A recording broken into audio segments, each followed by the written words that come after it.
আসসালামু আলাইকুম কাঁচা বাচ্চারা।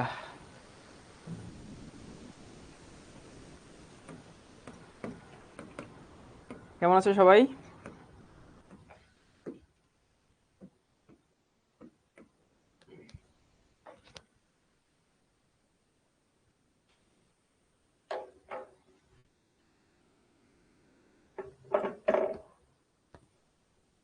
হ্যাঁ, আমি আছি, আলহামদুলিল্লাহ ভালো আছি। এখন এই যে এসব খাজুরি আলাপ বাদ দাও, আগে বলো পড়াশোনার কি হালচাল।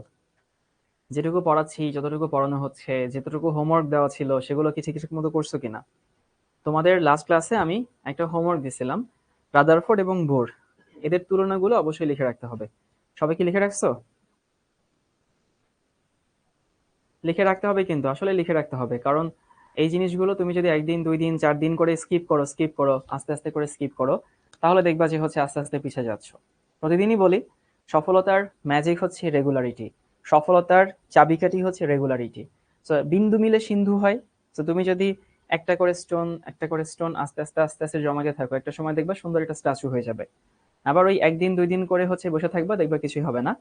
তো প্রতিদিনকার মতো আমি তোমাদেরকে গত ক্লাসটা সংক্ষেপে রিভিউ করে দিচ্ছি, আর তারপরে আজকে ক্লাস শুরু করব। গত ক্লাস এরকম ছিল, বোর মডেলের সফলতা, তাই না? বোর মডেলের সফলতা ছিল এটা একটা স্থায়ী মডেল, মানে পরমাণুটা স্থিতিশীল থাকে, পরমাণুটা স্টেবল থাকে, পারমাণবিক বর্ণালীর ব্যাখ্যা করা যায়। ওকে। তারপর হচ্ছে আর নির্ণয়। এরপরে হচ্ছে যে একজন লিখছে আমি ভুলে গেছি, এটাও না খুব অশনি সংকেত। অশনি সংকেত মানে হচ্ছে তোমাকে একটা হোমওয়ার্ক দেওয়া ছিল গত ক্লাসে, সেটা তুমি ভুলে গেছো। এটা মিন করে তুমি ওইটাকে আসলে খুব একটা গুরুত্ব দাওনি, এটা মিন করে। কারণ তুমি যদি গুরুত্ব দিতা তাহলে তোমার মনে থাকতো, এটা নিয়ে তুমি চিন্তা করতা, তুমি প্রথমে এই কাজটাই করতা। তো এই জিনিসগুলো আসলে তুমি যদি প্রায়োরিটি কমায় দাও, তখন কিন্তু আসলে পরে ঝামেলায় পড়ে যাবা, বুঝছো? তো স্থায়ী মডেল পারমাণবিক বর্ণালী ব্যাখ্যা করা যায়, ব্যাসার্ধ নির্ণয় করা যায়, বেগ নির্ণয় করা যায়, শক্তি নির্ণয় করা যায়, রিডবার্গ ধ্রুবকের মান নির্ণয় করা যায়।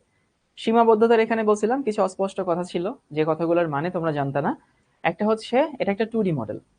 2D মডেল মানে পরমাণু তো আসলে গোলকের মতো, তাই না? কিন্তু বোর যেটা বলছে সেখানে সে পরমাণুকে বলছে এটা বৃত্তের মতো, এটা ভুল ছিল। একাধিক ইলেকট্রন বিশিষ্ট যদি পরমাণু হয় তাইলে তার বর্ণালীর ব্যাখ্যা করতে পারে না। ওকে।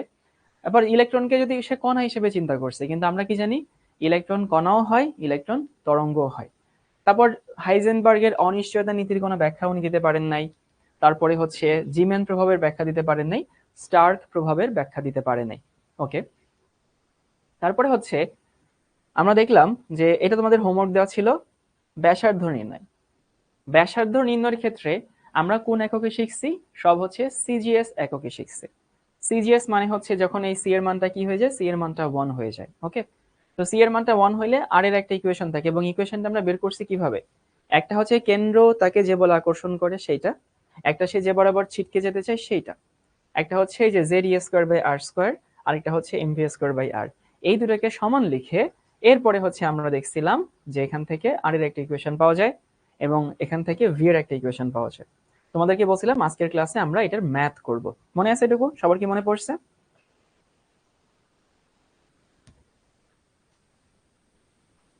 এই মনে পড়ছে সবার? এই জিনিসগুলো হচ্ছে আমরা গত ক্লাসে ভালো মতো পড়ছিলাম। আজকে হচ্ছে ওই যে সূত্র যেগুলো শিখছি সেগুলোর ম্যাথ সলভ করব। সূত্রগুলো আমার নিজেরও ভালো মতো মনে থাকে না, কিন্তু সত্যি বলতে কি আমার মনে রাখার দরকারও নাই, আমি তার পরীক্ষা দিব না, তাই না? আমি তোমাদেরকে শিখাবো, এবং তোমাদের যখন শিখাবো তখন এইগুলো না আমি বের করে নিতে পারি। তো এগুলো আমারই খুব কষ্ট হয় মনে রাখতে, বাট তোমাদের কষ্ট হইলেও মনে রাখতে হবে। এগুলো যদি মনে না রাখো পরীক্ষার হলে গিয়ে পিছিয়ে যাবা। তো আমরা আজকে দেখি হইতেছে এখানে পর্ব 5, বোর পরমাণু মডেল সম্পর্কিত গাণিতিক সমস্যা বলি। গাণিতিক সমস্যা বলি মানে হইতেছে আমরা আজকে প্র্যাকটিস করবো আর কি। তারপর হচ্ছে ভর ত্রুটি পড়বো, আর ভর ত্রুটি সম্পর্কিত গাণিতিক সমস্যা বলি। ওকে। সো প্রথম প্রশ্ন লিখে নাও।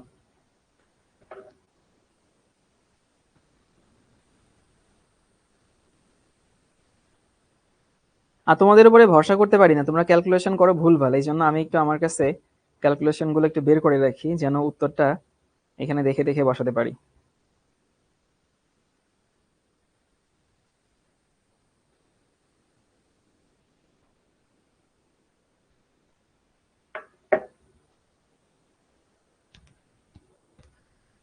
আচ্ছা, প্রশ্ন হচ্ছে হাইড্রোজেন পরমাণুর চতুর্থ শক্তি স্তরের ব্যাসার্ধ দেওয়া আছে এত, মিটারে দেওয়া আছে কিন্তু, খেয়াল করো শক্তি স্তরের বেগ কত। বিশ্বাস করো ভাই, তোমার জায়গায় যদি আমি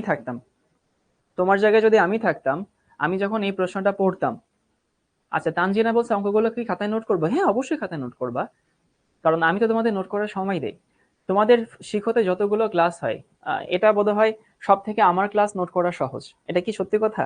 আমার মনে হয় সব থেকে আমার ক্লাসে নোট করা ইজি হয় সম্ভবত, কারণ আমি তোমাদের নোট করার সময় দেই এবং আমি তোমাদেরকে আস্তে ধীরেই পড়াই। খুব তাড়াহুড়ো তোমার কখনো মনে হবে না যে শাওন ভাইয়া ক্লাসে খুব তাড়াহুড়ো করছে, অথবা শাওন ভাই খুব তাড়াতাড়ি ক্লাস শেষ করে দেওয়ার চেষ্টা করছে।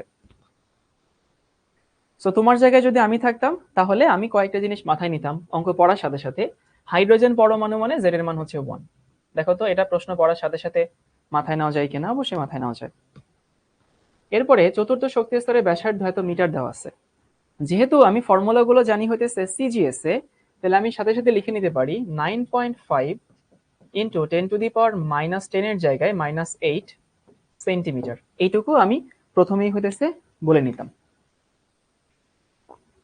মানে বিশ্বাস করো প্রশ্ন পড়ার সাথে সাথে এইটুকু মাথায় আমি দিয়ে নিতাম, তারপরে চিন্তা করতাম কি না কি দেওয়া আছে। এখন যেহেতু বেগ বের করতে বলছে, তাহলে বেগের ইকুয়েশনটা কি ছিল?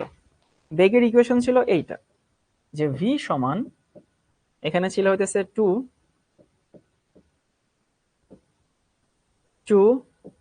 পাই জেড ই স্কোয়ার বাই হইতেছে এন ইন্টু এইচ।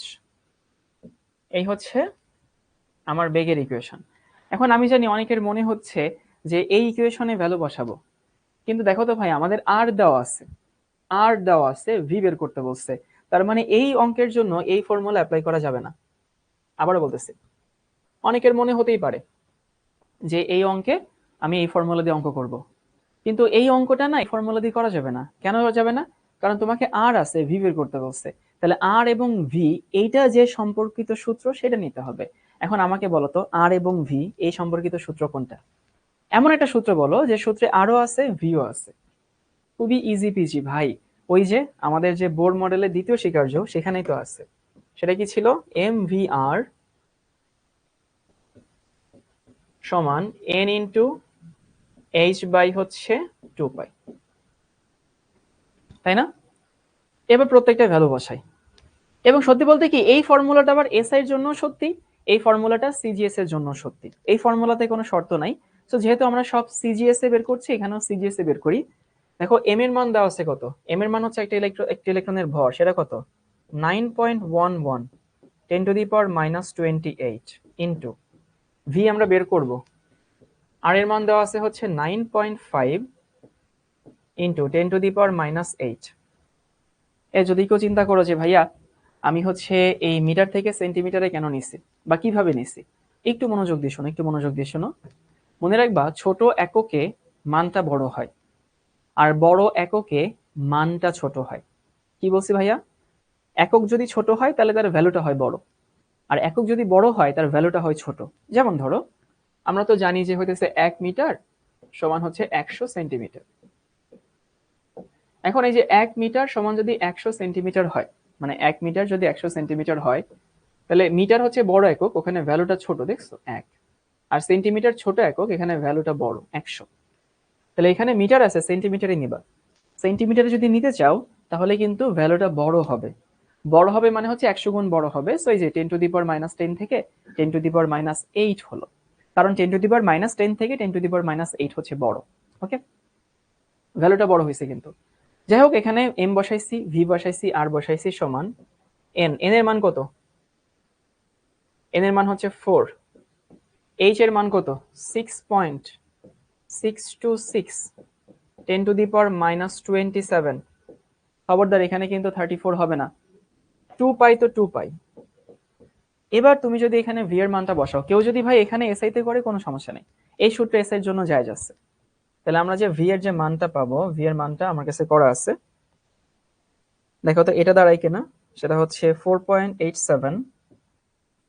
তোমরা আমার আগে করে ফেলবো, আমি তো অনেক ধীরে সুস্থে আস্তে ধীরে আগাই। 7 এত হচ্ছে সেন্টিমিটার পার সেকেন্ড। এই হচ্ছে আমাদের আনসার।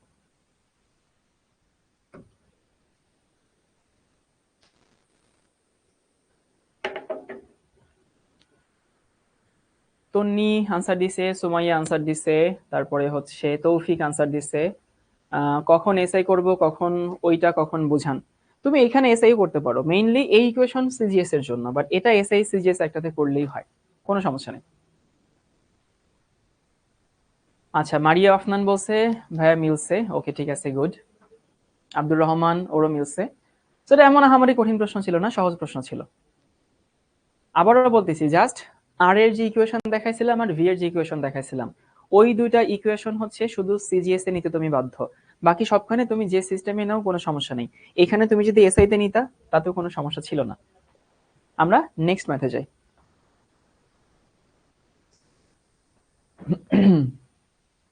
এটা একটু পরে যাই, আমরা হইতেছে এই ম্যাথটা করি, ওই ম্যাথটাতে পরে যাবো, 2 নাম্বার আসবে পরে, 3 নাম্বারটা আগে করি। ম্যাথটা একটু তুলে নাও। এককটা হচ্ছে সেন্টিমিটার পার সেকেন্ড।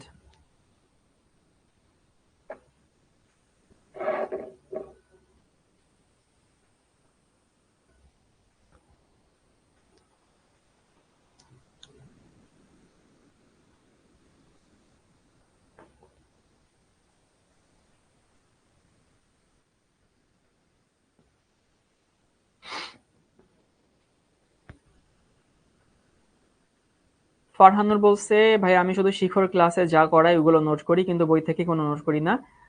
বই থেকে পড়ার সময়, আচ্ছা ও প্রশ্নটা করছে হচ্ছে এরকম, সবাই ইয়াটা শুনো, এই অঙ্কটা তুলে নাও আর কথাগুলো শোনো। ও প্রশ্ন করছে ভাই ও যদি শিখর ক্লাসে যা নোট করা হয় ও সেগুলো নোট করে, কিন্তু বই পড়তে গিয়ে ও কোনো কিছু নোট করে না, তাতে কি ওর কোনো সমস্যা হবে কিনা? যদি মনে হয় বই পড়তে গিয়ে তোমার নোট করার মতো কোনো পয়েন্ট সেখানে পাও, তাইলে সেটা নোট করে ফেলো। আর যদি মনে হয় যে বই পড়তে গিয়ে আমার নোট করার মতো কিছু নাই, নোট যা করার সেগুলো তো আসলে আমি ক্লাসেই করে ফেলছি, এখন বইটা পড়লে আমি সবকিছু বুঝতে পারছি, তাইলে তো আর কোনো ইস্যু নাই। আচ্ছা, হাইড্রোজেন পরমাণুর একটি ইলেকট্রনের বেগ, যেহেতু হাইড্রোজেন পরমাণু বলছে, তার মানে ভাইয়া এখানে জেড এর মান হচ্ছে 1। এই যে আমি অলরেডি অঙ্কের শুরুতে এটুকু নিজেকে নিজে বলে নিতে পারি, জেড এর মান হচ্ছে 1। আলোর বেগের এত অংশ, সবাই বোধহয় আলোর বেগ জানো। আলোর বেগ কত? আলোর বেগ হচ্ছে এইটা, 3 × 10⁸ মিটার পার সেকেন্ড। তুমি যদি এটাকে সেন্টিমিটারে নাও তাহলে কি দাঁড়ায়? তাহলে দাঁড়ায় হইতেছে এইটা, 3 × 10⁻10, 3 × 10⁻10, এখানে মিটার পার সেকেন্ডের জায়গায় সেন্টিমিটার পার সেকেন্ড হবে। বলছিলাম ছোট এককে মানটা বড় হয়। আলোর বেগের এত অংশ হলে ইলেকট্রনটি কোন কক্ষপথে ঘুরছে? তার মানে বলো তো ভাই, আমাকে কি বের করতে বলছে? আমাকে এন বের করতে বলছে না? আগে প্রশ্ন বুঝো কিনা দেখো। আমাকে ইশরাত জাহান বলছে Z1 কেমনে? ইশরাত হাইড্রোজেন না বাবা, হাইড্রোজেনের জন্য পারমাণবিক সংখ্যা কত? 1 না, এই জন্য Z1 হয়েছে। তাহলে আমরা কি বলছি? যে হতেছে হাইড্রোজেন পরমাণুর একটি ইলেকট্রনের বেগ আলোর বেগের এত অংশ। সো 3 × 10⁻10, এটা আমি আলোর বেগ নিলাম, এত অংশ কোন কক্ষপথে ঘুরছে, মানে এন এর মান কত? তাহলে দেখো তো তুমি কোন ফর্মুলা নিবা, কোন ফর্মুলা নিবা চিন্তা করো তো। আমরা ফর্মুলা কি জানি? এই যে আগের স্লাইডে যেটা লিখে রাখছিলাম, দেখো ভি সমান 2πz² এই ফর্মুলা মুখস্থ করতে হবে কিন্তু। তাহলে ভি সমান হইতেছে, অন্যটা রং নেই, এইটা ভি সমান এখানে থাকে হইতেছে 2πz² 2πz² বাই হইতেছে n×h। এখান থেকে শুধু কার মানটা বের করতে হবে? তোমার এন এর মানটা বের করতে হবে। সো প্রতিটা ভ্যালু বসাও, দেখো তো প্রতিটা ভ্যালু বসাই। ভি এর মান কত? আলোর বেগের এত অংশ, তাহলে আলোর বেগ হচ্ছে এইটা, 3 × 10⁻10। ভাইয়া 10⁻10 কেন নিছেন? ওই যে আমি তো সেন্টিমিটারে নিব আর কি। তাহলে 3 × 10⁻10 এর আবার কত? এর আবার হতেছে 1/275। দেখো বুঝো কিনা ভাইয়া? এই যে এটা হচ্ছে আমাদের আলোর বেগের মান, আলোর বেগের এত অংশ সমান। পরের ভ্যালুগুলো বসাও। উপরে তো 2 2 পাই পাই, জেড তো 1, ই কত? ই হচ্ছে 4.8 10⁻−10, মনে আছে? সিজিএস এ ইলেকট্রনের চার্জের একক ইএসইউ তে। নুসরাত তাবাসসুম বলছে ভাইয়া ভি এর ফর্মুলা কখন ইউজ করবে এটা কিভাবে বুঝবো? নুসরাত দেখো তো ভাইয়া, তোমাকে বেগ দেওয়া আছে, আর তোমাকে এন বের করতে বলছে। সো বেগ এবং এন এইটা নিয়ে না তুমি একটা ফর্মুলাই জানো তোমার বইতে, আর কোনো ফর্মুলা তুমি জানো না আসলে। মানে বুঝতে পারছো যে হইতেছে তুমি যখনই হচ্ছে কোনো একটা ম্যাথ পড়বা তখন তোমাকে দেখতে হবে যে আমাকে কি তথ্য দেওয়া আছে, আমাকে কি বের করতে হবে, তারপরে তুমি নিজেই বুঝতে পারবা যে সূত্র কেমনে কোনটা ইউজ করব। মানে ও যে প্রশ্নটা করছে সেটা একটু বলে দিও। প্রশ্ন করছে ভাইয়া একটা অঙ্কে আপনি ফর্মুলা বসাচ্ছেন তারপরে অঙ্ক করে দিচ্ছেন, তা আমি কিভাবে বুঝবো যে এখানে কোন ফর্মুলা হবে? বিশ্বাস করো এটা আস্তে আস্তে আস্তে আস্তে তুমি নিজেই বুঝতে পারবা। এরপরে এন তো বের করবোই। এইচ কত? 6.626 10⁻⁻27 ইন্টু হচ্ছে এন। তুমি যদি ভাই এখান থেকে ভ্যালু ইনপুট করো তাহলে দেখবা এই যে তাহমিদ বলছে এমভিআর দিয়েও তো করা যায় মনে হয়। তাহমিদ সমস্যা আছে ভাই, এমভিআর দিয়ে করলে তোমাকে তো আর এর মান জানতে হবে। তুমি কি এখানে আর এর মান জানো? আনসার হচ্ছে তুমি আর এর মান জানো না কিন্তু। এখান থেকে জেড কত দাঁড়ায়? এখান থেকে জেড সমান দাঁড়ায় হইতেছে 2। একেবারে 2 হবে অথবা নিয়ারলি 2 হবে, এরকম মান আসবে। তার মানে কত তোমার শক্তি স্তর? দ্বিতীয় শক্তি স্তর।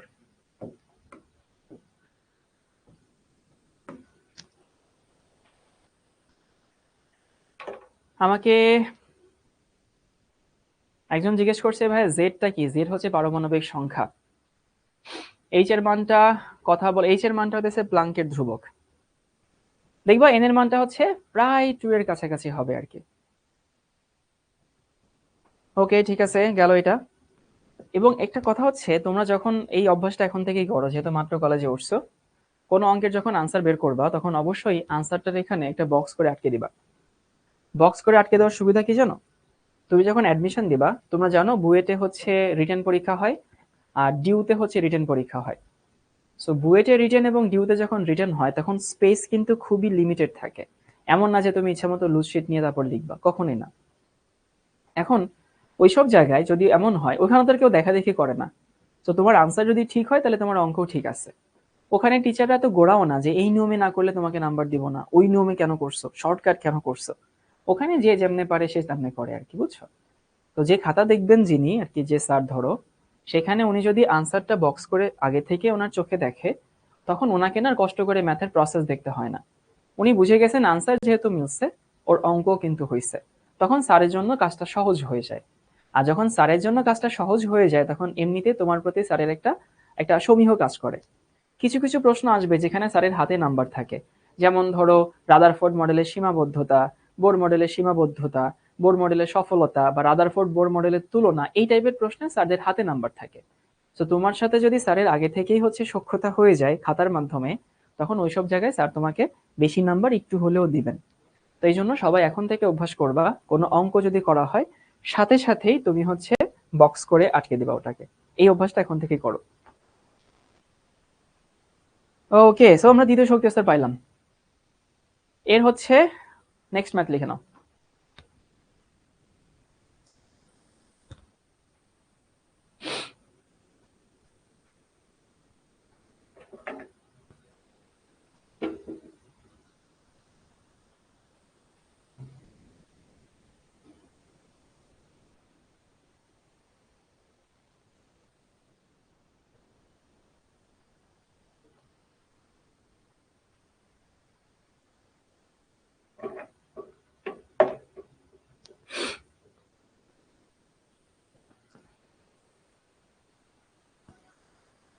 অঙ্কটা লিখা হলে সবাই একটু ডান লিখো, তাইলে আমরা অঙ্কটাতে চলে যাব।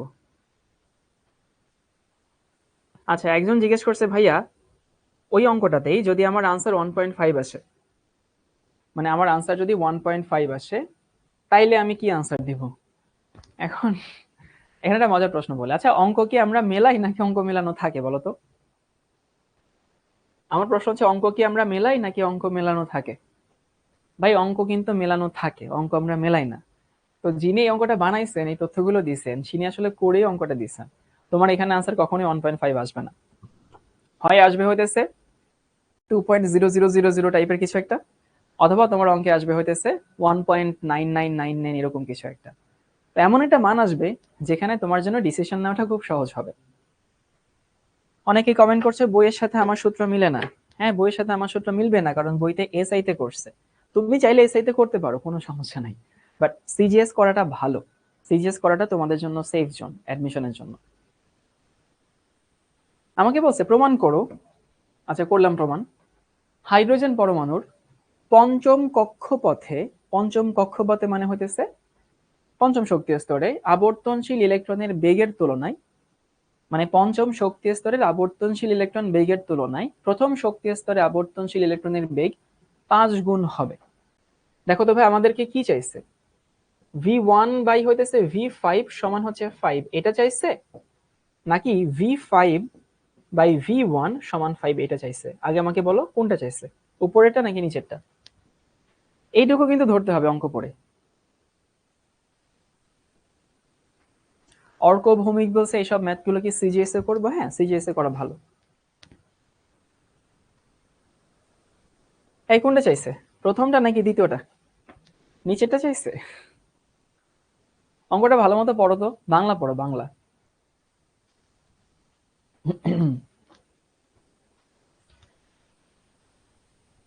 পঞ্চম কক্ষপথের সবসময় যে প্রথমে যে লাইনটা লেখা থাকবে, প্রথম লাইনটাই যে হইতেছে উপরে যাবে এমন কোনো কথা নাই, অঙ্কটা পড়ো। পঞ্চম কক্ষপথে আবর্তনশীল ইলেকট্রনের বেগের তুলনায় প্রথম কক্ষপথের আবর্তনশীল ইলেকট্রনের বেগ 5 গুণ হবে। তাহলে বেশি কোনটা হবে? প্রথমটা। কিন্তু পঞ্চম শক্তি স্তরের যে বেগ, সেই বেগের তুলনায় প্রথম শক্তি স্তরের যে বেগ, সেইটা 5 গুণ বেশি হবে। আবারও বলি, পঞ্চম শক্তি স্তরের যে বেগ, সেই বেগের তুলনায় প্রথম শক্তি স্তরের বেগ 5 গুণ বেশি হবে, 5 গুণ হবে। তার মানে ভাই আমাদেরকে এইটা চাইছে, এইটা এটা চাই নাই কিন্তু। যারা নিচেরটা অনুমান করছিলা ভাই, ভুল অনুমান করছো। অঙ্কটা ভালো মতো পড়ো।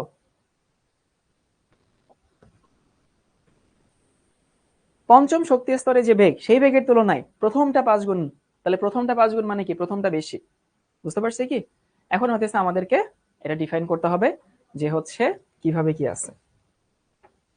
যেহেতু একই পরমাণু, তার মানে বুঝতে পারছো এখানে জেড কি ম্যাটার করে? মানে হইতেছে দেখো, পরমাণু হাইড্রোজেন, এই ক্ষেত্রে হাইড্রোজেন, ওই ক্ষেত্রে হাইড্রোজেন, জেড ম্যাটার করে না। আমার এখানে মাত্র দুইটা রাশি ম্যাটার করে, একটা হইতেছে বেগ আর একটা হইতেছে এন। এখন আমি তোমাদেরকে ইকুয়েশন দেখাই, দেখো তো। ইকুয়েশন হচ্ছে 2 pi Z E square by N H. আমি ইকুয়েশনটা লিখাই, মানে ভি সমান হচ্ছে 2 pi Z E square by হচ্ছে এন এইচ। এখানে এন এবং ভি বাদে বাকি সব তো কনস্ট্যান্ট। তাহলে আমি বলতে পারি ভি সমানুপাতিক কি 1 বাই এন না? দেখো তো কাঁচা বাচ্চারা, বুঝো কিনা? 2 কনস্ট্যান্ট, পাই কনস্ট্যান্ট, 0 এখানে কনস্ট্যান্ট, ই তো কনস্ট্যান্ট, এইচ তো সবসময়ের জন্য কনস্ট্যান্ট। এখানে ম্যাটার করে শুধু শুধু হইতেছে ভি এবং হইতেছে এন, এটা ছাড়া আর কিছু ম্যাটার করে না। যেহেতু ব্যস্তানুপাতিক সম্পর্ক, তাহলে আমরা কি জানি? V1 বাই হইতেছে V5, মানে অতএব আর কি উল্টে যাবে না, N5 বাই হইতেছে N1। N5 মানে কি 5, আর N1 মানে তো 1। তার মানে আমরা এটা বলতে পারি V1 বাই হইতেছে V5। এগুলো আসলে এমসিকিউ আকারে আসে, বুঝছো, অ্যাডমিশনে। এখানে 5। দেখো ইজি পিজি, আনসার মিলে গেল।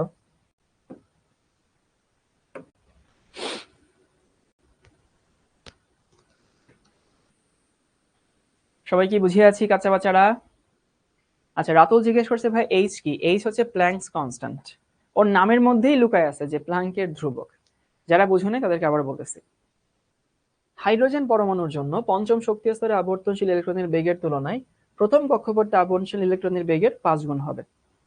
আগে আমরা প্রশ্নটা বুঝলাম, এটা বের করতে বলছে। এখন আমি দেখলাম যে আমাকে এখানে কি কি দেওয়া আছে। আমাকে ভি এবং এন এইটা নিয়ে কাজ করতে হবে, এর বাইরে আর কোনো কিছু নিয়ে কাজ করা যাবে না। ভি এবং এন এর বাইরে আসলে কোনো কিছু নিয়ে কাজ করা আমরা করবো না। ওকে, যারা বুঝে না আবার বুঝো। প্রশ্নটা কি বুঝি? প্রশ্ন হচ্ছে প্রমাণ করো হাইড্রোজেন পরমাণুর পঞ্চম কক্ষপথে আবর্তনশীল ইলেকট্রনের বেগের তুলনায় প্রথম শক্তি স্তরের বেগ 5 গুণ হবে। তার মানে প্রথমটা বেশি, পঞ্চমটা ছোট। সো V1 বাই V5 সমান হচ্ছে 5। এখন আমি তো ভি এর ইকুয়েশন জানি। ইকুয়েশন থেকে আমি দেখলাম যে 2 মানে কনস্ট্যান্ট, পাই কনস্ট্যান্ট, জেড হচ্ছে পারমাণবিক সংখ্যা, জেডটাও এখানে কনস্ট্যান্ট, কারণ দুই ক্ষেত্রে আসলে কি আছে, দুই ক্ষেত্রেই একই হাইড্রোজেন পরমাণু আছে। ই কনস্ট্যান্ট, এইচ ও কনস্ট্যান্ট। ই হচ্ছে ইলেকট্রনের চার্জ, সেটা তো পরিবর্তন হয় না। এইচ প্ল্যাঙ্কস কনস্ট্যান্ট, সেটাও তো পরিবর্তন হয় না। তার মানে V is inversely proportional N. N মানে হচ্ছে কততম শক্তি স্তর। তাহলে আমি দেখলাম V1 বাই V5 যেহেতু ব্যস্তানুপাতিক উল্টে যায়, N5 বাই N1। N5 মানে কি পঞ্চম শক্তি স্তর, এই জন্য এখানে 5 হয়েছে। n1 মানে প্রথম শক্তি স্তর, এখানে 1 হয়েছে। শেষ। এবার কি সবাই বুঝতে পারছি? পরীক্ষার খাতায় কি সিজিএস বা এসআই দিতে হবে? একটা দিলেই হয়। এখানে কখনোই আসলে স্যাররা মাইন্ড করে না যে তুমি সিজিএস এ দিছো নাকি তুমি এসআই তে দিছো, একটা দিলেই হয়।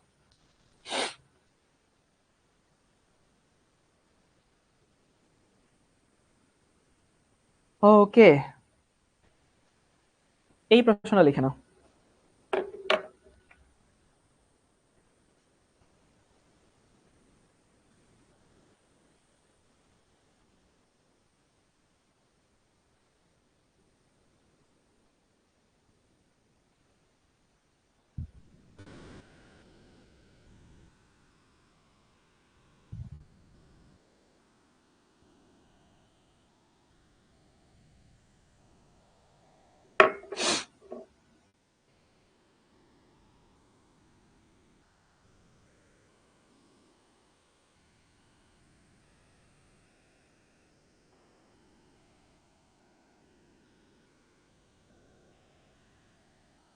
আমাকে বলছে লিথিয়ামের দ্বিতীয় শক্তি স্তরে ব্যাসার্ধ নির্ণয় করো। আচ্ছা, লিথিয়ামের জন্য এখানে জেড এর মান কত কাঁচা বাচ্চারা? এখানে কিন্তু জেড এর মান 1 না। জেড এর মান 1 কার জন্য? হাইড্রোজেনের জন্য। তার মানে হচ্ছে এইখানে জেড এর মান হচ্ছে কত? জেড এর মান হচ্ছে 3। ওকে, এটুকু না করলে কিন্তু হবে না, এটুকু নিজেকে বুঝতে হবে। ব্যাসার্ধ বের করতে বলছে। ব্যাসার্ধ বের করতে বলছে মানে হচ্ছে আমাদেরকে জিজ্ঞেস করছে যে আর সমান হচ্ছে হোয়াট।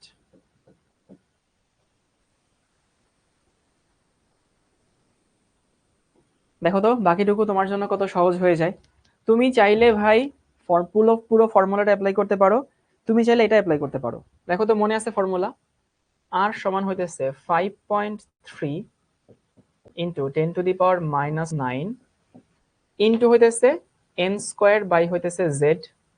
এক আর কার মনে আছে ফর্মুলা?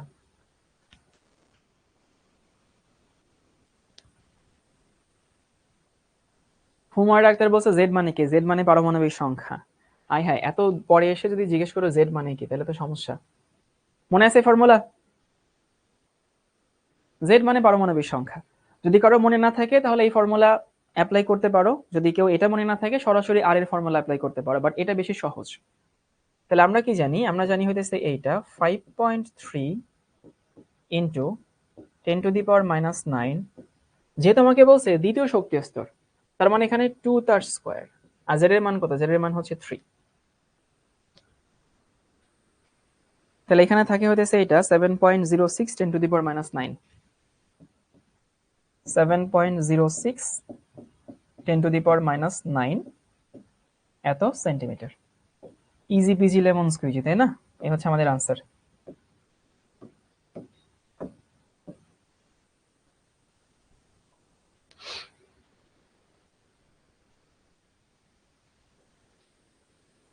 এটা এমসিকিউ তে আসতে পারে, সিকিউ তে আসতে পারে। প্রশ্ন তো প্রশ্ন, তোমার টেনশন করতে হবে আনসার নিয়ে। তুমি যদি এখন প্রশ্ন নিয়ে টেনশন করো, দেখো তোমরা অনেকেই কোনো একটা প্রশ্ন সলভ করতে গিয়ে চিন্তা করো আল্লাহ এটা এমসিকিউ তে আসবে না সিকিউ তে আসবে, গতে আসবে না ঘতে আসবে। ভাই এই টেনশন স্যারের। তোমার কাজ হচ্ছে অঙ্কটা শেখা, তোমার কাজ হচ্ছে জিনিসটা শিখে নেওয়া। তো স্যার কই থেকে প্রশ্ন করবে এটা স্যারকে টেনশন করতে দাও, খালি খালি ওনার টেনশন তুমি কেন মাথায় নিচ্ছ? শুধু এটুকু মনে রাখবা যে হচ্ছে অঙ্ক আমরা মিলাই না, অঙ্ক মিলানো থাকে। কোথাও কি ক্যালকুলেশনে ভুল হয়েছে? 7.06 10⁻⁹ যদি ভুল হয় তাহলে একটু বলে দাও তো ভাইয়া। ক্যালকুলেশনে ভুল হতেই পারে। আচ্ছা মিলছে, ঠিক আছে। তারপরে হচ্ছে আমরা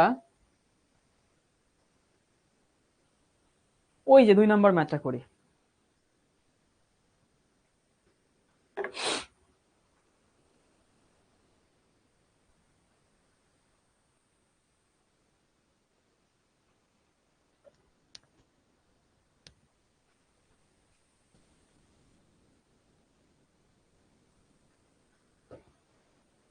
এই ম্যাথটা তোমাদেরকে রেখে দিয়েছিলাম এবং হচ্ছে বলছিলাম যে পরে করব, কারণ এই ম্যাথটা এর আগে যে ম্যাথগুলো করছিলাম সেটা থেকে একটু টাফ, একটু টাফ।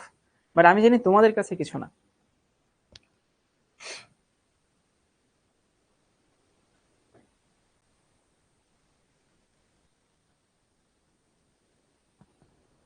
ম্যাথটা তোলা হলে সবাই একটু ডান লিখো।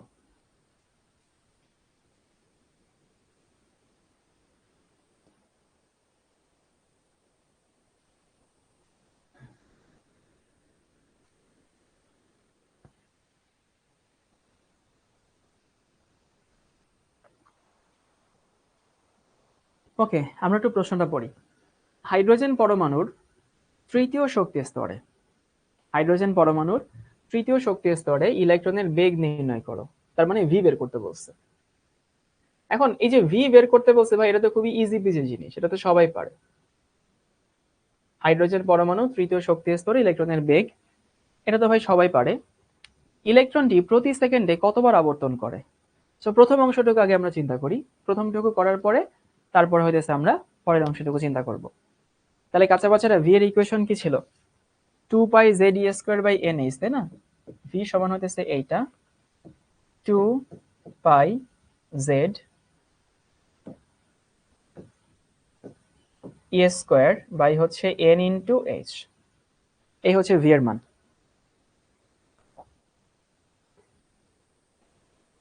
মিনহাজুল ইসলাম বলছে প্লাঙ্কের একক কি? প্লাঙ্কের কনস্ট্যান্টের একক হচ্ছে এসআই তে নিলে এরকম দাঁড়ায় জুল সেকেন্ড, আর সিজিএস এ নিলে দাঁড়ায় হইতেছে আর্জ সেকেন্ড। এটা হচ্ছে এসআই তে, এটা সিজিএস। এই প্রত্যেকটা ভ্যালু বসাই, দেখো বসাও কি কি থাকে। 2 তো 2, আমি চাই তোমরা আমার আগে করে ফেলো, পরে আমার সঙ্গে আনসার মিলাই নাও। খালি খালি আমার জন্য কেন বসে থাকবা? 2 পাই জেড মানে তো হাইড্রোজেন, জেড লিখলাম না। ই এর মান কত মনে আছে? 4.8।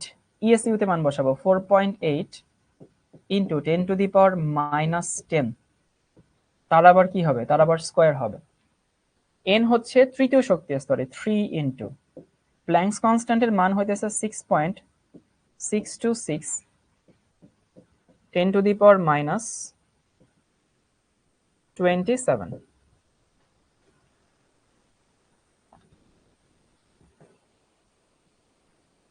তাহলে এইখানে আমরা যে আনসারটা পাবো সেই আনসার থাকে হচ্ছে এইটা। অনেকে অলরেডি বের করে দিয়ে বসে আছে, 7.28 10⁻7 সেন্টিমিটার পার সেকেন্ড।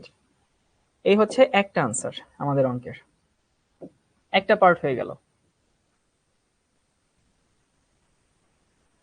এই পার্টটুকু বিশ্বাস করো সবাই পারো, এই পার্টটুকু নিয়ে কারো কোনো সমস্যা থাকা উচিত না।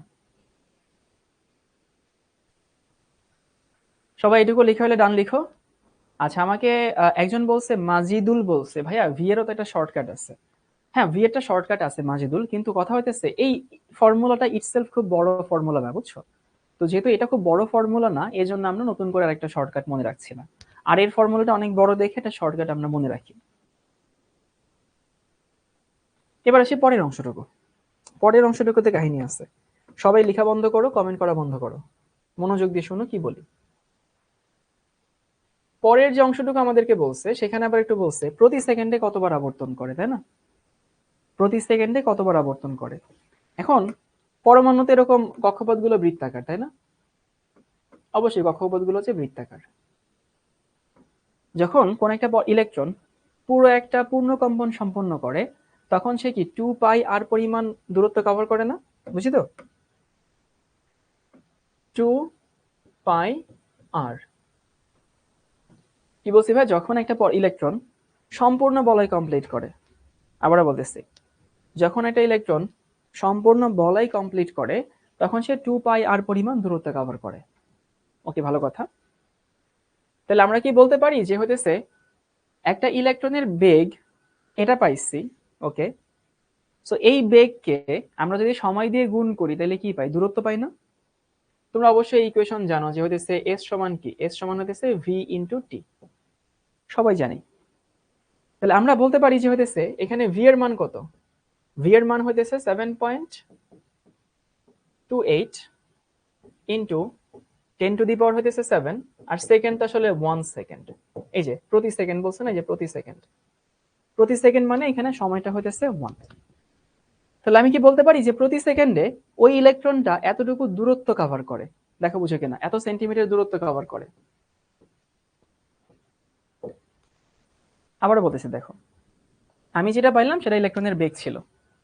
ইলেকট্রনের বেগ ছিল বলতে মিন করে হইতেছে এত সেন্টিমিটার পার সেকেন্ড। কিন্তু আমার তো আসলে পরিধি নিয়ে কাজ করতে হবে, দূরত্ব নিয়ে কাজ করতে হবে। তো আমি বেগকে দূরত্ব বানাইছি, বেগকে দূরত্ব বানাইছি মানে হইতেছে এখানে ভি আর টি গুণ করছি, ফিজিক্সের ফর্মুলা। সো ফিজিক্সের ফর্মুলা যখন অ্যাপ্লাই করছি তখন আমি দেখছি যে এটা মিন করে যে প্রতি সেকেন্ডে সে এতটুকু দূরত্ব কভার করে, প্রতি সেকেন্ডে এতগুলো দূরত্ব কভার করে। এখন আমাকে বের করতে হবে যে এতটুকু দূরত্ব মানে কয়বার সে ঘুরে।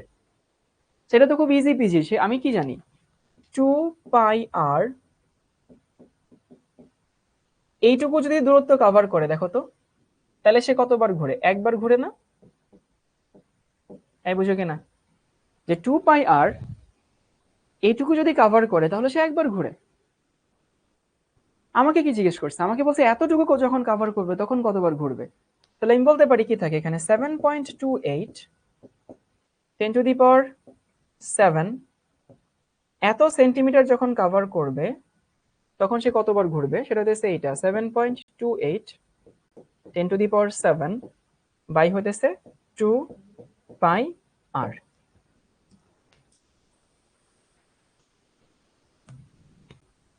যারা বুঝুন নাই পরে বলতেছি, আবারও বুঝাই বলতেছি। আমি বেগ পাইলাম, বেগ থেকে দূরত্ব পাইছি। এখন আমি তো জানি যে 2πr যদি ঘুরে তাহলে সে একবার আবর্তন করে, তাহলে এতটুকু দূরত্ব ঘুরলে কতবার আবর্তন করে, এই হচ্ছে আমাদের হিসাব নিকাশ। এখন এখানে তুমি আবার কার মান জানো না? আর এর মান জানো না। সেই আর এর মান তুমি কেমনে বসাবা? চাইলে তুমি একবারে বসাইতে পারো, আমি একটা স্লাইড অ্যাড করে বসাই। 7.28 10⁻⁷, এই হচ্ছে আমাদের ইকুয়েশন। 7.28 10⁻⁷ আর হচ্ছে 2πr। তাহলে এখানে থাকে হচ্ছে 7.28 10⁻⁷ 2 ইন্টু পাই ইন্টু, তোমাদেরকে কি মনে আছে যে এই ইকুয়েশনটা কি হবে?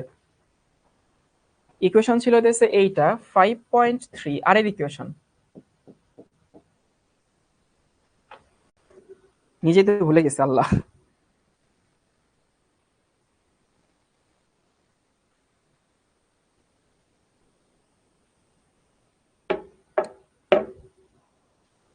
5.3 10⁻⁹ 10⁻⁹ ইন্টু আর এর ইকুয়েশন বসাচ্ছি কিন্তু 5.3 10⁻⁹ আমাকে বলছে হচ্ছে তৃতীয় শক্তি স্তর। তৃতীয় শক্তি স্তর মানে হইতেছে এখানে 9 বাই হইতেছে 1, যেহেতু হাইড্রোজেন আর কি। কতবার আসে? এখানে আসে হইতেছে অনেকবার আসবে, 2.4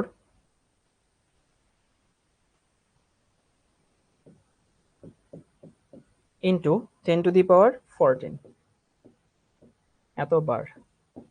এই হচ্ছে আমাদের আনসার।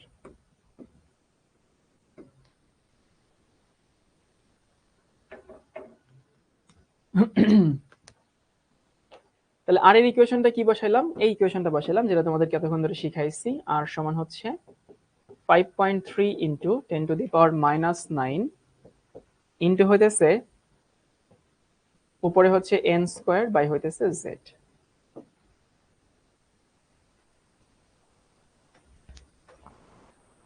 তাহলে তোমাদের জন্য হচ্ছে যে ফর্মুলাগুলো নিয়েছিলাম সেগুলো একটু বলে দিই। বোর্ড মডেল থেকে গত ক্লাসে আমরা কি বলছি? আমরা হইতেছে ভি বের করা শিখছিলাম, আর বের করা শিখছিলাম। সেটা নিয়ে হচ্ছে আমরা এখানে অনেক ম্যাথ সলভ করছি। তোমাদের কাজ হচ্ছে বাসায় গিয়ে এগুলো আবার নিজে নিজে প্র্যাকটিস করা। তুমি যত বেশি, 9টা কি, 9টা হচ্ছে তৃতীয় শক্তি স্তর বলছে না, এই জন্য 3 তার স্কোয়ার, এই যে তৃতীয় শক্তি স্তর 3 তার স্কোয়ার। সো ওই যে 3 স্কোয়ার করলে 9 হয়। আর এখানে যেহেতু হাইড্রোজেন নিচে 1 হয়, তো 1 আমরা লিখে নাই। ভি এর শর্টকাট নেই, ভি এর শর্টকাট বানাইলে বানানো যায়, বাট দরকার নেই তো। আর এর মান কোথায় পাইছেন? জুবাইদা বলছে আর এর মান তো আমরা নিজেরা বের করতেই পারি। আর তো একটা ইন্ডিপেন্ডেন্ট ইকুয়েশন ছিল। ভাই এমসিকিউ অপশনগুলো কি সিজিএস এ থাকবে? এমডি নাইম জিজ্ঞেস করছে। দেখো এমসিকিউ তে অপশনগুলো যদি সিজিএস এ থাকে বা এসআই তে থাকে সমস্যা তো নাই, তুমি সিজিএস এ বের করে রাখো, তারপরে ফাইনালি তুমি হচ্ছে এসআই তে কনভার্ট করো। যেমন সেন্টিমিটারের জায়গায় তো মিটার বানাইতে পারবা, অথবা সেন্টিমিটার পার সেকেন্ডের জায়গায় মিটার পার সেকেন্ড বানাইতেই পারবা, অথবা মানে পরে বানানো যায়, সমস্যা নেই। বাট তোমরা সিজিএস এ শিখছো, সিজিএস এ শিখো। বইতে যদি এসআই তে থাকে থাকুক। এখন কথা হচ্ছে ভাই, তুমি যদি মনে করো যে ভাইয়া সিজিএস এ সূত্র মুখস্থ করছি, এখন এসআই তে আরেকটা মুখস্থ করব, তাইলে তো ভাই প্যারা খেয়ে যাবা, দুইটা সূত্র মনে রাখা তো কঠিন। এই জন্য যে কোনো একটা মুখস্থ করো, যেহেতু তুমি ক্লাসে আমার সঙ্গে সিজিএস শিখছো, প্র্যাকটিসও করছো সিজিএস দিয়ে, এই জন্য সিজিএস দিয়েই করো, ঠিক আছে? এবার সবাই একটু লিখে নাও কক্ষপথের শক্তি, এটা তোমরা গত ক্লাসে করছি।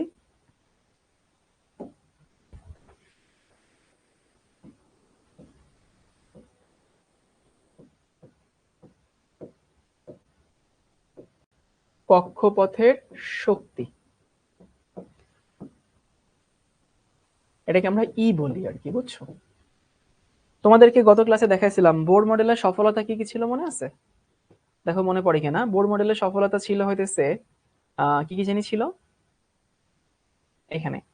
আর নির্ণয় করে ফেলছি, ভি নির্ণয় করে ফেলছি, এখন আমাদের ই নির্ণয়, এটা আমাদের করতে হবে।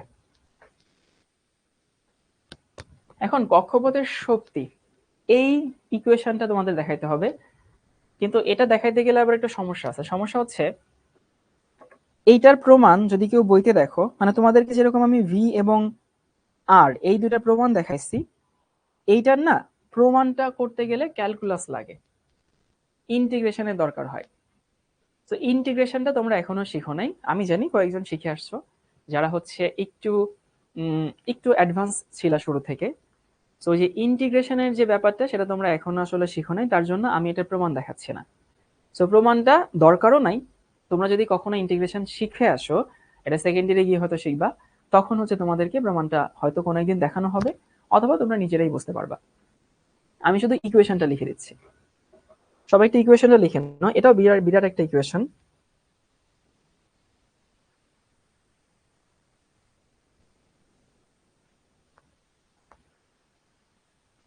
ইকুয়েশন হচ্ছে এইটা, ই সমান হচ্ছে মাইনাস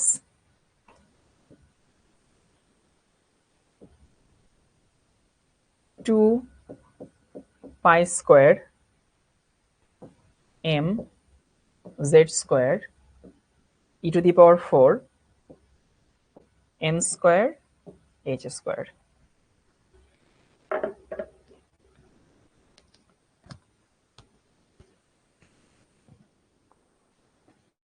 তাহলে কি কি ছিল?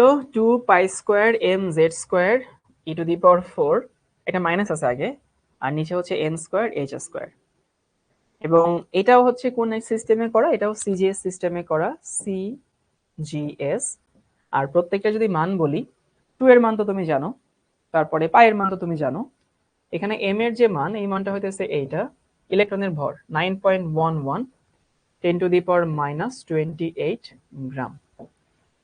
ই এর যে মান সেটা হইতেছে এইটা, 4.8 into 10 two the power minus 10 ESU. তারপর এইচ এর যে মান সেটা হইতেছে 6.626 10 two the power minus 24 urge second. এই হচ্ছে এদের ভ্যালুগুলো বসাইতে হয় আর কি।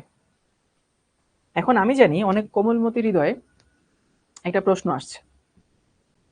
প্রশ্নটা হচ্ছে যে ভাইয়া এই মাইনাসটা কেন আসলো? এই প্রশ্ন কিন্তু অনেকে জিজ্ঞেস করছে যে মাইনাসটা কেন আসলো। এই প্রশ্ন কার কার আছে? যদি কারো মনে এরকম প্রশ্ন আসে যে মাইনাসটা কেন আসলো, এখন এই যে মাইনাসটা যে কেন আসলো, বিশ্বাস করো এটা তোমাদের নিজেদেরও প্রশ্ন, এটা আবার স্যারদেরও খুব প্রশ্ন। স্যাররা এই অংশটুকু যদি সিলেবাসে থাকে তাহলে এটা খ নাম্বারে খুব বেশি পরিমাণে দেয়। তো সবাই একটা প্রশ্ন লিখে নাও, খ নাম্বারে এই প্রশ্নটা আসে।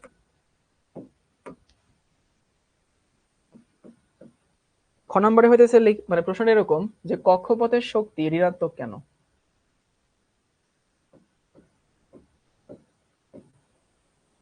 কক্ষপথের শক্তি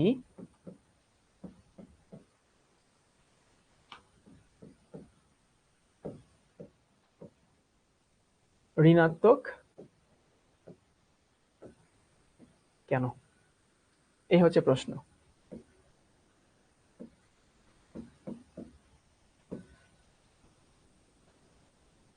খুবই প্রিয় প্রশ্ন, স্যারদের খুবই প্রিয় প্রশ্ন।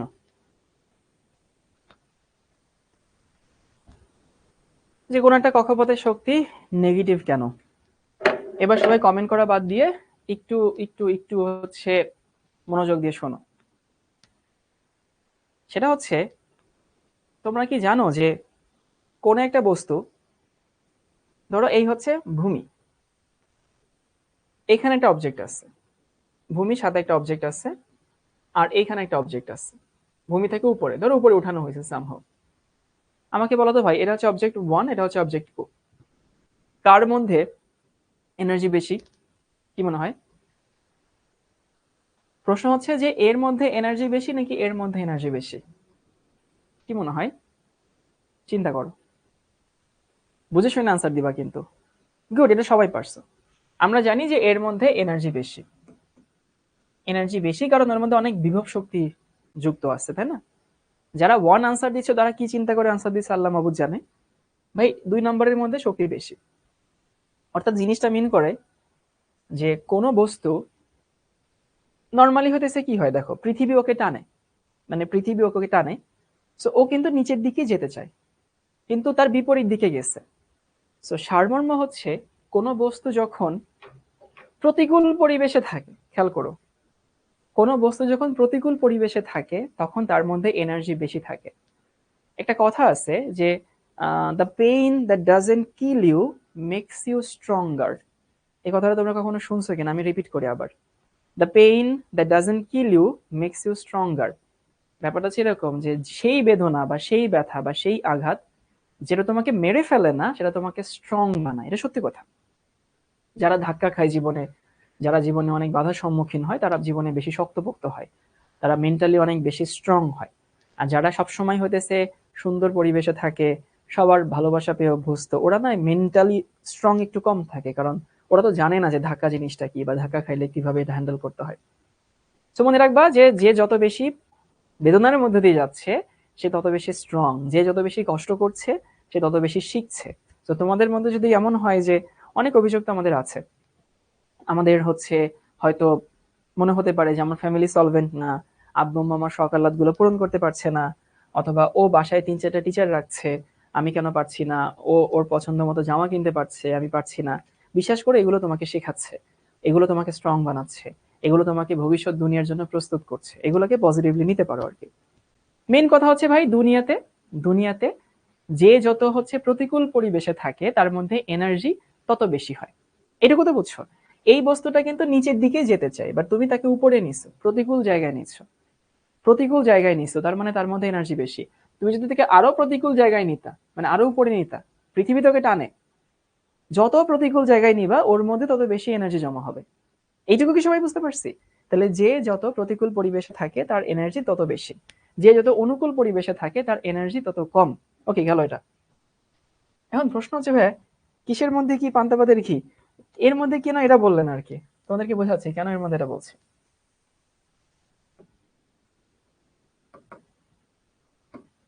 আমি এখানে একটা হচ্ছে, এই একটা কক্ষপথ আছে, আর এই একটা ধরো নিউক্লিয়াস আছে। এই হচ্ছে আমাদের নিউক্লিয়াস, একেবারে পজিটিভ চার্জ। এখন এখানে তো ইলেকট্রন থাকে, তাই না? কক্ষপথে ইলেকট্রন থাকে। সো কক্ষপথে যদি ইলেকট্রন থাকে, সো নিউক্লিয়াস তো ইলেকট্রনকে টানবে, এটা তো আমরা জানি, গত ক্লাসে আমরা দেখছি যে নিউক্লিয়াস ইলেকট্রনকে টানে। তাহলে বলো তো, এই ইলেকট্রনটা অনুকূল পরিবেশ কোনটা? নিউক্লিয়াসের কাছে থাকা, বুঝো কিনা? অনুকূল পরিবেশ হইতেছে নিউক্লিয়াসের কাছে থাকা, এই যে নিউক্লিয়াসের কাছে থাকা হচ্ছে অনুকূল পরিবেশ, আর নিউক্লিয়াস থেকে দূরে থাকা হচ্ছে প্রতিকূল পরিবেশ।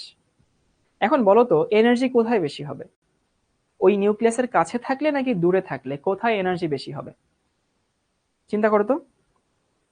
আমার কোয়েশ্চেন হচ্ছে ইলেকট্রনটা কোথায় থাকলে এনার্জিটা বেশি হবে, চিন্তা করে আনসার দাও। গুড, দূরে থাকলে এনার্জি বেশি হবে, এই তো বুঝে গেছো। কারণ কাছে থাকলে তো অনুকূল পরিবেশে থাকা হচ্ছে, কারণ কাছে তো এমনিতেই টানে, অমনিতেই টানে। যত দূরে যাবে তত এনার্জি বেশি হবে, এবং অসীম দূরত্বে এনার্জি কি ম্যাক্সিমাম হয় না? তাহলে এইটুকু আমি তোমাদেরকে একটু লিখে দিই, যে নিউক্লিয়াস থেকে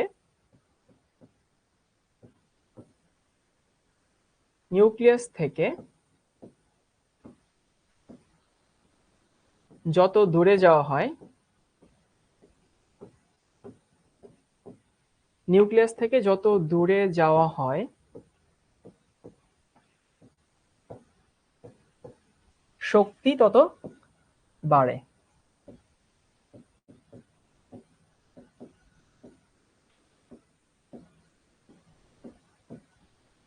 তাই তো? এবং আমরা কি জানি, তাহলে অসীমে শক্তি কি হবে, ম্যাক্সিমাম হবে না? অর্থাৎ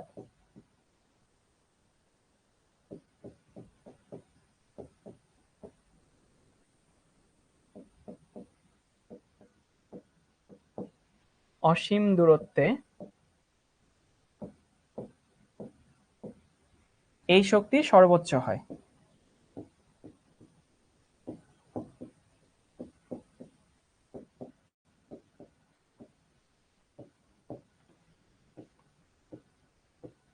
দেখো তো এইটুকু সবাই বুঝো কিনা।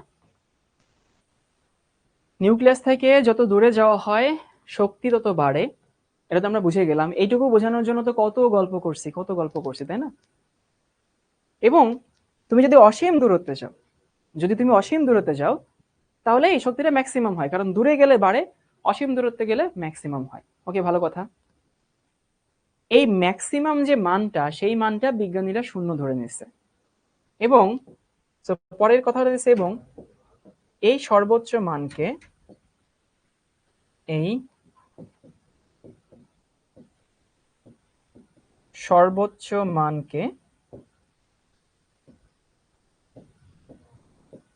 শূন্য ধরা হয়েছে। কেন শূন্য ধরছে ব্যাখ্যা নাই, বিজ্ঞানীরা ধরে নিছে যে অসীম দূরত্বে যে মানটা, সেই মানটাকে আমরা শূন্য ধরছি। এখন দেখো তো ভাই, কোনো কিছুর অসীম দূরত্বে মান যদি শূন্য হয়, বা কোনো কিছুর ম্যাক্সিমাম মান যদি শূন্য হয়, মানে সব থেকে বড় মানটা যদি শূন্য হয়, তাহলে বাকি সব মান কি শূন্য থেকে ছোট হবে না? শূন্য থেকে যে কোনো মান ছোট, মানে কি নেগেটিভ মান। সবাই কি বুঝিয়ে আছি বাচ্চা বাচ্চারা? কোন একটা জিনিসের সব থেকে বড় মান যদি শূন্য হয়, তাহলে বাকি সব মান শূন্য থেকে ছোট হবে। এই শূন্যটা ধরে নিচ্ছে আর কি। যে কোনো জিনিসটা আসলে কনভেনশনালি ধরে নেওয়া হয়, তাহলে সব থেকে বড় মানটা যদি শূন্য হয়, বাকি সব মান নেগেটিভ হবে। এই জন্য আমরা বলতেছি কক্ষপথের শক্তি কি হয়, কক্ষপথের শক্তি নেগেটিভ হয়। শারমিন আক্তার বলছে ক্রিস্টাল ক্লিয়ার। আচ্ছা, শূন্য কেন? বিজ্ঞানীরা ধরে নিচ্ছে।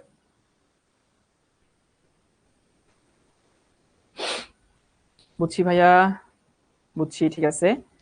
তাহলে আমরা একটু দেখি আমরা কি শিখলাম। বোর মডেল ব্যবহার করে, কি বলছি ভাইয়া, বোর মডেল ব্যবহার করে তিনটা সমীকরণ বের করছি। একটা হচ্ছে ই এর সমীকরণ, একটা ভি এর সমীকরণ, একটা আর এর সমীকরণ। ওকে, ভালো কথা। ই এর সমীকরণ, ভি এর সমীকরণ, আর এর সমীকরণ, এই তিনটা সমীকরণ ব্যবহার করে আমরা ম্যাথ করছি। তারপরে ই এর সমীকরণে একটা ব্যাপার হচ্ছে এরকম, আচ্ছা আফসার রহমান এন এর সম্ভাব্য মান আসে কি এই, না ওটা দেওয়া দরকার নেই, সরাসরি মানটা লিখলেই হচ্ছে। মানে ও জিজ্ঞেস করছে যে ভাইয়া ওখানে কি সমান সাইন দিব এন এর মান যদি 2.001 হয়, নাকি হতেছে সরাসরি লিখে দিবে, একটা লিখে দিলেই হয়। তো হচ্ছে আমরা কি দেখলাম, এখানে কেন মাইনাস, কারণ নিউক্লিয়াস থেকে যত দূরে যাওয়া হয় শক্তি তত বাড়তে থাকে, এইবারের সর্বোচ্চ মানটা 0 হয়, তাহলে বাকি সব মান কি হবে, নেগেটিভ হবে। এবার এই ম্যাথটা একটু সলভ করো, এই ম্যাথটা লিখে নাও। না এটা না,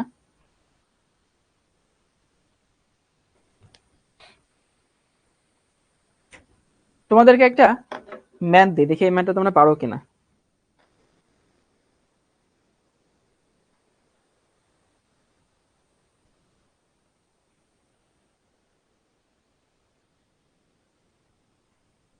ম্যাথটা হচ্ছে ইন্ডিয়ান আইআইটি তে আসছিল, আমার কাছে তোলা আছে।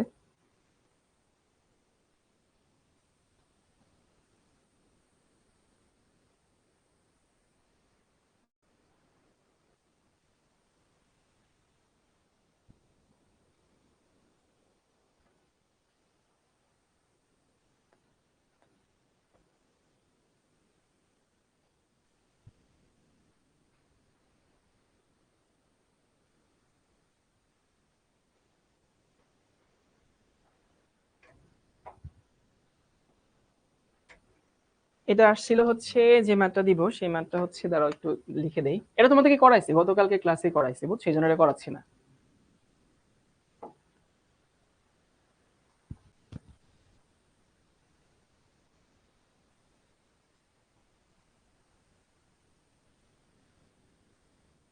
এরকম হচ্ছে ম্যাথ। এটা আসছিল হইতেছে যে ই তোমার হচ্ছে 1900 কত সালে, বাবারে বাবা, 1988 সালে। তোমরা জে বুঝো? জে মানে হইতেছে joint entrance exam. Joint entrance exam মানে হইতেছে ওদের যে আইআইটি গুলো আছে, ওই আইআইটি গুলোর যে পরীক্ষাগুলো হয় সেগুলোকে বলা হয় জয়েন্ট এন্ট্রান্স এক্সাম। এটা দুই রকম হয়, একটাকে বলা হয় জেইই মেইন, আর একটাকে বলা হয় জেইই, ভুলে গেছে, মানে প্রথমে প্রিলি হয় তারপরে হচ্ছে রিটার্ন হয়। তো প্রশ্নটা এমন ছিল যে the energy of an electron, the energy of an electron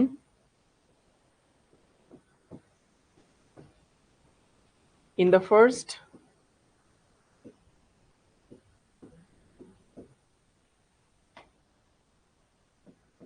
hydrogen atom is minus 13.6 এত ইলেকট্রন ভোল্ট এককে দেওয়া আছে। হ্যাঁ, জেই মেইন আর জেই অ্যাডভান্স ভুলে গেছিল। Thank you. এরপরে বলছে যে হইতেছে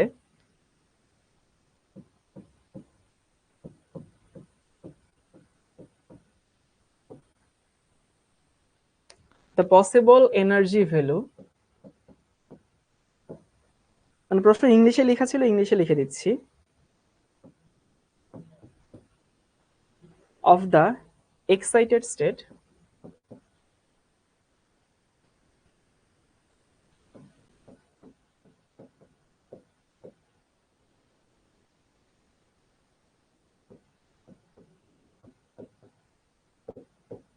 অনেকগুলো অপশন আছে। অপশন হচ্ছে অপশন এ তে বলা আছে হচ্ছে -3.4 এত ইলেকট্রন ভোল্ট, বিতে হচ্ছে -4.2 এত ইলেকট্রন ভোল্ট, সিতে হচ্ছে -6.8 এত ইলেকট্রন ভোল্ট, আর ডিতে হচ্ছে +6.8 এত ইলেকট্রন ভোল্ট। এই হচ্ছে প্রশ্ন। ইলেকট্রন ভোল্ট হচ্ছে এনার্জি একক, শক্তির একক হচ্ছে ইলেকট্রন ভোল্ট। ওই যে জুল, ইলেকট্রন ভোল্ট। অঙ্কটা লিখে নাও, পরে আমি বাংলায় বুঝা দিচ্ছি।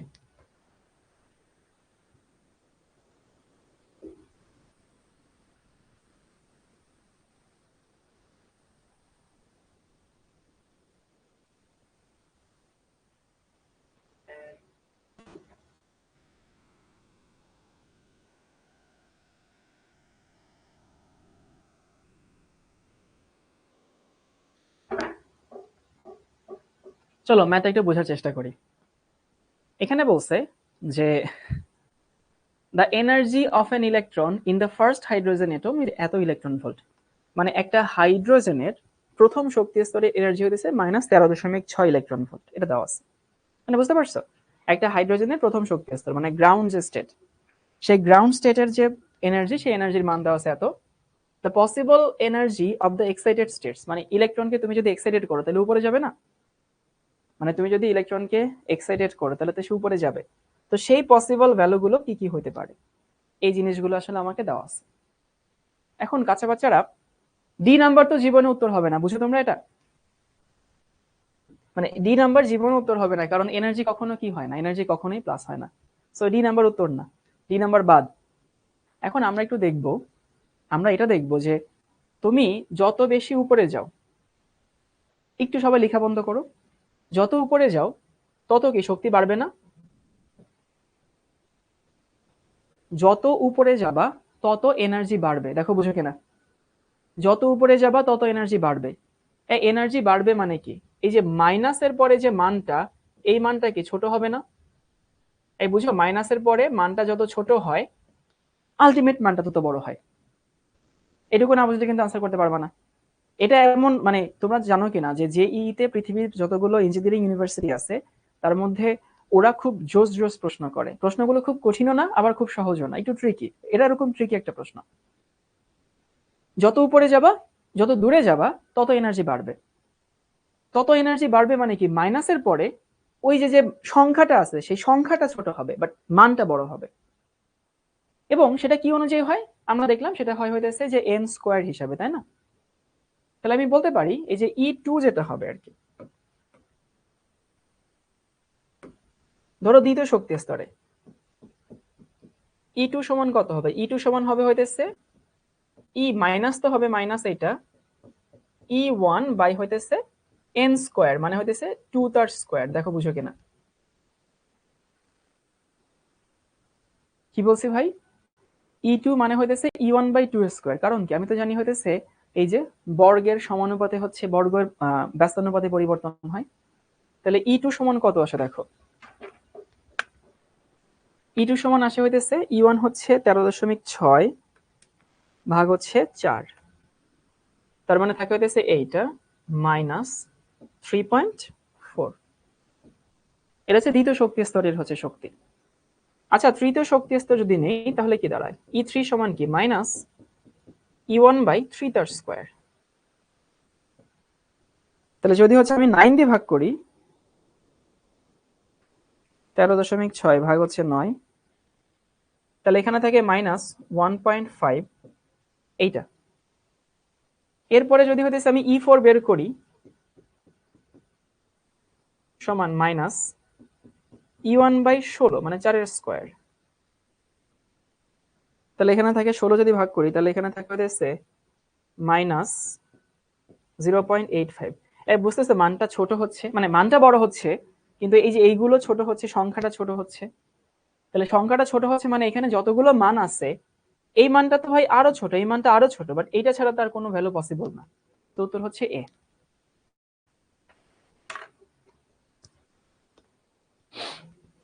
হ্যাঁ, সবাই হচ্ছে অনেকেই পারছে।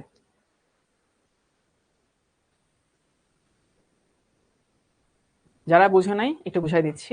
এই প্রশ্নটা আসছিল জেইই মেইন বা অথবা অ্যাডভান্স কোনটাতে জানি আসছিল। অনেকে জিজ্ঞেস করতেছে এই সূত্রটা কোথায় পাইছি। এই সূত্রটার সোর্স হচ্ছে এইটা। দেখো আমরা কি দেখলাম, দেখো তো, এটা তো বোঝা যায় যে হইতেছে শক্তি আর কক্ষপথ সংখ্যা ব্যস্তানুপাতিক হয়ে যায়। মাইনাস রেখে শক্তি আর কক্ষপথ সংখ্যা ব্যস্তানুপাতিক। তো এই ব্যস্তানুপাতিক যেহেতু কক্ষপথ সংখ্যা, সেজন্য হইতেছে আমরা এখানে 2 তার স্কয়ার লিখছি, 3 তার স্কয়ার লিখছি। এর মানে হইতেছে আমি যখন হচ্ছে কোন একটা ইলেকট্রনকে নিচ থেকে উপরে উঠাবো তখন শক্তির মানটা আস্তে আস্তে বাড়বে, আস্তে আস্তে বাড়বে, আস্তে আস্তে বাড়বে। মানে এই ভ্যালুটা আস্তে আস্তে ছোট হবে আর কি, এইটা আস্তে আস্তে ছোট হবে। তো আমি দেখলাম মিনিমাম মানই হইতেছে এটা, কারণ দ্বিতীয় শক্তি স্তরের কাছে তো আর হবে না। মানে দ্বিতীয় শক্তি স্তরের কাছে তো আর তুমি যেতে পারবে না, প্রথম থেকে দ্বিতীয়তে যাবা। তো প্রথম থেকে দ্বিতীয়তে গিয়ে তুমি দেখলা যে ভাই এর থেকে তো আর কম হওয়া পসিবল না, মানে এর থেকে ছোট মান হওয়া তো পসিবল না, এটাই আমার সব থেকে ছোট মান। তাহলে বাকিগুলো আমার জীবনে আনসার না। কে কে বুঝতে পারছে বলো তো?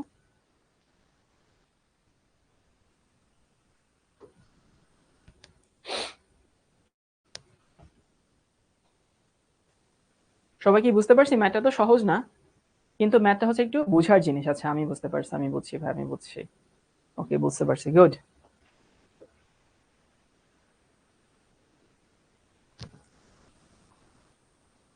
তাইলে আমরা আজকে ভাবছিলাম তোমাদেরকে ভর ত্রুটি পড়াবো, এই ম্যাথটা একটু লিখে নাও। 7 নম্বর কোয়েশ্চেন।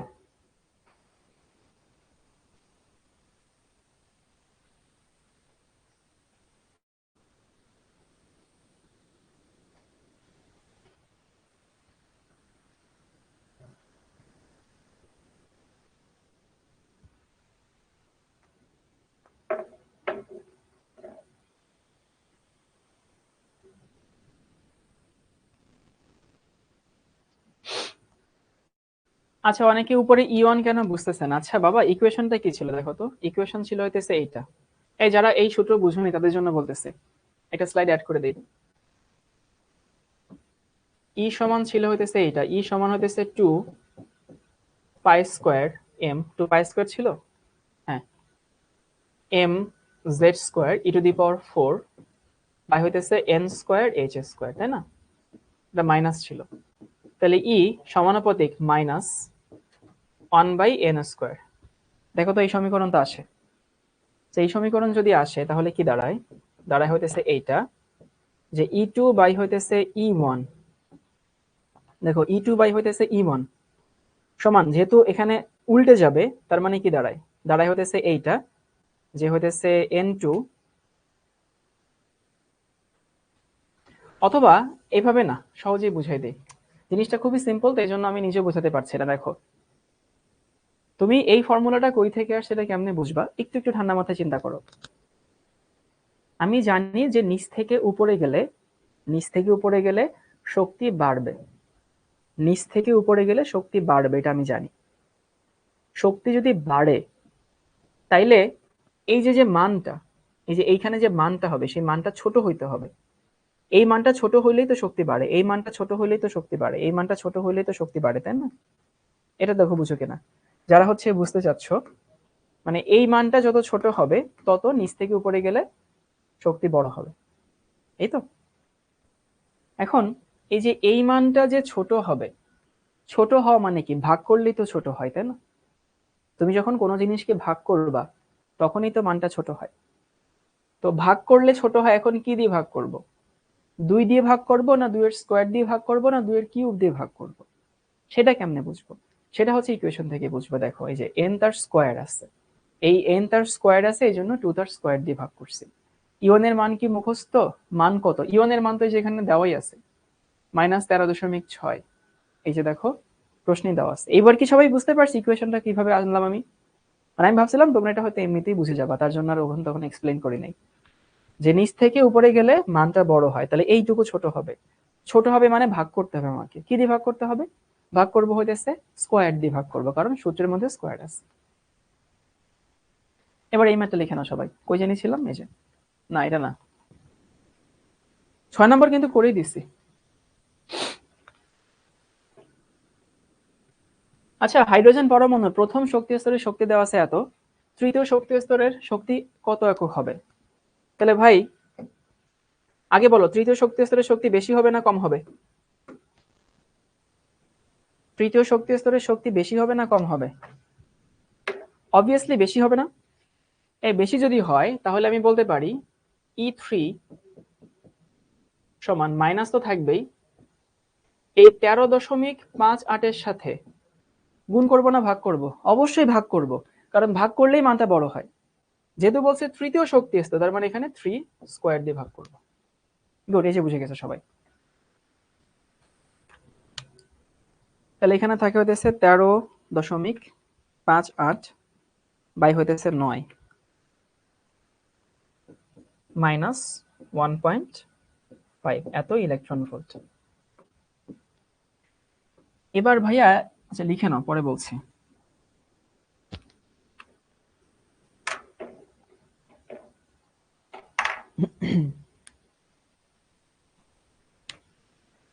কেউ যদি ওই যে এভাবে চিন্তা করতে পারো যে সমানুপাতিক ব্যস্তানুপাতিক মাইনাসে মাইনাসে প্লাস হয়ে যায়, কেউ যদি এভাবে চিন্তা করো, এখানে কিন্তু এটা মিলানো যাবে না।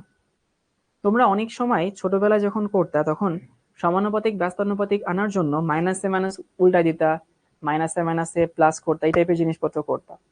এখানে তুমি যদি হইতেছে মাইনাসে মাইনাসে প্লাস করো বা সমানুপাতিক ব্যস্তানুপাতিক ওইভাবে চিন্তা করো, তাহলে কিন্তু এই অঙ্কগুলো মিলবে না, কোনোভাবেই অঙ্কগুলো মিলবে না। এই অঙ্কগুলো মেলানোর জন্য কনসেপ্ট কাজে লাগাইতে হবে।